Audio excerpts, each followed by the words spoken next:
कसं जाणार आम्ही आता जेव्हा ते आम्हाला कोर्टात जा म्हणतात.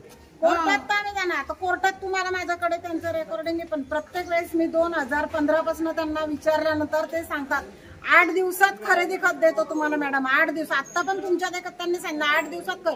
मग 8 दिवसात खरेदी खत, मग इथून मागे 8 दिवसात का नाही दिलं? एवढे वर्ष आम्ही त्यांच्या मागे लागलो. आता समजा तुम्हाला नाही जाऊन दिलं, मग आता सोडून देणार का फ्लॅट? कसं सोडून देणार? आम्ही पण आता शेवटी पैसे घातलेत ना, माझ्या नवऱ्याची कमाई घातलेली. रिटायरमेंटच्या दिवशी मी शेवटचा हप्ता भरलेला आहे या फ्लॅटचा.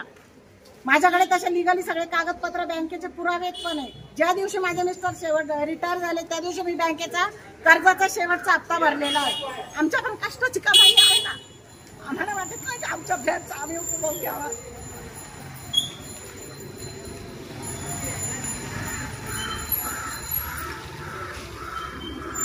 खूप आम्हाला यांनी खूप टॉर्चर केलेले.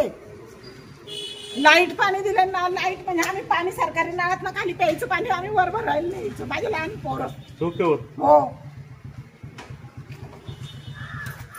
पाणी दिलं पाणी इथे नळ होता, सगळं ड्रेनेजचं पाणी सगळं इथून सगळं बाहेर अख्खा इथली सगळी गल्ली सांगेल अख्खा ड्रेनेज पॅक व्हायचं. सगळं संडासचं पाणी सगळ्या रस्त्याला असायचं.